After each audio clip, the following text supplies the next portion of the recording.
Chapter 8 your 3 week self help programme. अपना 3 सप्ताह का सेल्फ हेल्प प्रोग्राम बनाना। चैप्टर 7 में किताब ने ट्रीटमेंट के प्रिंसिपल्स समझाए थे। अब चैप्टर 8 उन प्रिंसिपल्स को एक व्यक्तिगत 3 वीक प्रोग्राम में बदलना सिखाता है। किसी व्यक्ति को अपनी ओसीडी पैटर्न के अनुसार प्रैक्टिस कैसे बनानी है, सेटबैक से कैसे निपटना है और इम्प्रूवमेंट को लंबे समय तक कैसे बनाए रखना है। सबसे पहले कमिटमेंट किताब शुरुआत में एक सीधा सवाल रखने को कहती है। क्या मैं वास्तव में अपने सिम्टम्स से छुटकारा पाने के लिए अगले 3 सप्ताह पर्याप्त समय और एफर्ट देने के लिए तैयार हूं?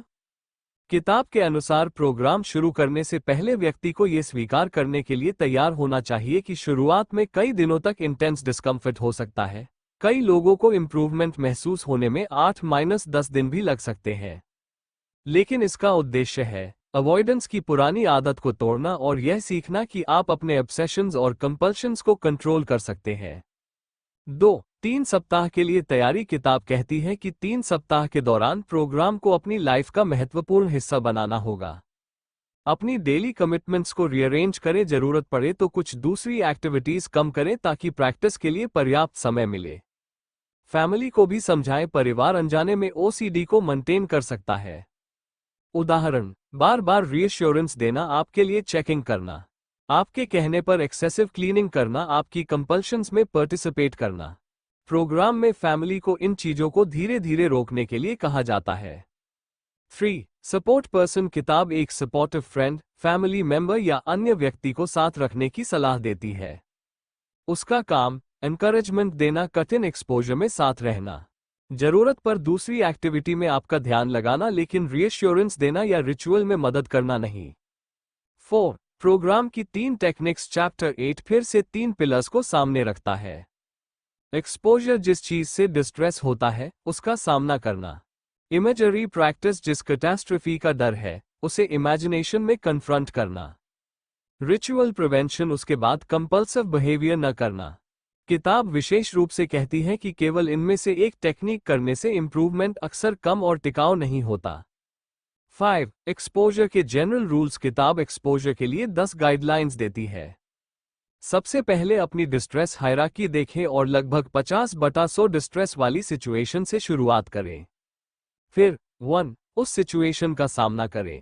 2 तब तक प्रैक्टिस करें जब तक डिस्ट्रेस काफी कम ना हो। 3 बार बार उसी सिचुएशन को दोहराएं। 4 फिर अगली कठिन सिचुएशन पर जाएं। 5 प्रैक्टिस डेली करें। 6 एक्सपोजर को कंटिन्यूअस रखना बेहतर माना गया है। 7 अपनी डिस्ट्रेस रेटिंग्स लिखें। 8 जिस आइटम पर इंप्रूवमेंट ना हो उसे अतिरिक्त समय दें। 9 सबसे डिफिकल्ट सिचुएशंस को भी अंततः कन्फ्रंट करें। 10 जरूरत होने पर सपोर्टिव लोगों की मदद लें। 6 इमेजरी प्रैक्टिस। कुछ ओसीडी फियर्स को वास्तविक जीवन में रिक्रिएट करना संभव नहीं होता। जैसे, अगर मैंने रिचुअल नहीं किया तो घर जल जाएगा, या अगर मैंने चेक नहीं किया तो मैंने किसी को मार दिया होगा। ऐसे मामलों में किताब इमेजरी प्रैक्टिस इस्तेमाल करती है। इसमें फियर्ड कैटास्ट्रोफी की डिटेल्ड स्टोरी लिखकर उसे विविध तरीके से इमेजिन और रिकॉर्ड किया जाता है। फिर रिकॉर्डिंग को बार बार सुना जाता है जब तक डिस्ट्रेस कम न हो। 7 वॉशिंग और क्लीनिंग रिचुअल्स। अब किताब अलग अलग ओसीडी पैटर्न्स के लिए स्पेसिफिक प्रोग्राम्स देती है। वॉशर के लिए मुख्य फॉर्मूला, कंटामिनेशन, एक्सपोजर, वॉशिंग रोकना। किताब मॉडरेट डिस्ट्रेस वाले कंटामिनेशन से शुरुआत करने और धीरे धीरे हायरार्की में ऊपर जाने का उदाहरण देती है। फिर एक्सपोजर को घर और डेली एनवायरनमेंट तक फैलाने की बात आती है। लेकिन यहाँ एक महत्वपूर्ण बात, किताब का ये हिस्टोरिकल सेल्फ हेल्प प्रोटोकॉल बहुत कठोर है। उदाहरण के लिए पुराने प्रोटोकॉल में कुछ दिनों तक वाटर हैंड वॉशिंग रोकने जैसी इंस्ट्रक्शंस है। इन्हें आज के समय में अपने आप लागू करना उचित नहीं मानना चाहिए। वास्तविक ईआरपी को ओसीडी ट्रेन्ड क्लिनिशियन के साथ व्यक्तिगत रूप से अडेप्ट करना बेहतर है। 8 चेकिंग और रिपीटिंग। किताब दोनों को काफी सिमिलर मानती है। अंतर, चेकिंग अक्सर किसी एक्सटर्नल सिचुएशन से ट्रिगर होती है। रिपीटिंग अक्सर थॉट, इमेज या इम्पल्स से ट्रिगर होती है। इसलिए चेकर ज्यादा एक्सपोजर, रिपीटर ज्यादा इमेजरी प्रैक्टिस की जरूरत हो सकती है। 9 चेकर का उदाहरण। ड्राइविंग। किताब ऐसे व्यक्ति का उदाहरण देती है जिसे डर है कि ड्राइविंग करते समय उसने किसी व्यक्ति को हिट कर दिया होगा। उसका ओसीडी उसे रूट दोबारा करने, पीछे जाकर चेक करने, कार के टायर्स चेक करने, न्यूज़ देखने, न्यूज़पेपर पढ़ने के लिए मजबूर करता है। ट्रीटमेंट में धीरे धीरे कम ट्रैफिक, ज़्यादा ट्रैफिक, अकेले ड्राइविंग की ओर बढ़ाया जाता है और चेकिंग को रोका जाता है। यहाँ किताब एक महत्वपूर्ण बात कहती है, रीअश्योरेंस भी चेकिंग का एक रूप बन सकती है।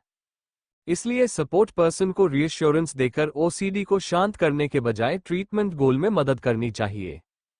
10. Safety checking. घर के बारे में चेकिंग में doors, Windows, stove, electrical appliances, faucets, lights आदि शामिल हो सकते हैं। किताब का मॉडल है कि सबसे टाइम कंज्यूमिंग रिचुअल्स से शुरुआत करके धीरे धीरे चेकिंग कम की जाए। उदाहरण के तौर पर पहले विंडोज को रिपीटेडली चेक करना बंद करना, फिर अप्लायंसेस, लाइट्स और फॉसेट्स आदि को छोड़ना और अंततः बिना चेकिंग घर से निकलने का अभ्यास करना। 11. Repeating rituals. रिपीटिंग में ओसीडी अक्सर इस तरह की मैजिकल कनेक्शन बनाता है। अगर मैंने ये थॉट, एक्शन किया, कुछ बुरा होगा। फिर व्यक्ति रेपिटेशन करके उस थॉट को अनडू करने की कोशिश करता है। किताब का ट्रीटमेंट अप्रोच है, जिस थॉट से डर लगता है उसी को डिलिबरेटली कन्फ्रंट करो और उसके बाद करेक्टिव रेपिटेशन मत करो। 12. Ordering rituals. ऑर्डरर्स को अक्सर किसी कैटास्ट्रोफी का डर नहीं होता। मुख्य समस्या होती है, ये चीज गलत जगह है और जब तक इसे ठीक नहीं करूंगा मुझे बहुत डिस्ट्रेस रहेगा। ट्रीटमेंट में इसी डिस्ट्रेस को टॉलरेट करना सिखाया जाता है। उदाहरण, बुक्स को अनइवन रखना, बेड को इम्परफेक्ट छोड़ना, ड्रॉयर्स को डिसऑर्गेनाइज्ड रखना, फर्नीचर को गलत अरेंजमेंट में रखना और फिर उसे ठीक न करना। 13. Hoarding rituals. होर्डर का मुख्य डर हो सकता है, अगर मैंने ये चीज फेंक दी तो भविष्य में इसकी जरूरत पड़ जाएगी। इसलिए ट्रीटमेंट में उस अनसर्टेनिटी को स्वीकार करना सीखना है। पहले फियर्ड कॉन्सिक्वेंसेस की इमेजरी और फिर धीरे धीरे अननेसेसरी कलेक्शंस को डिस्कार्ड करना।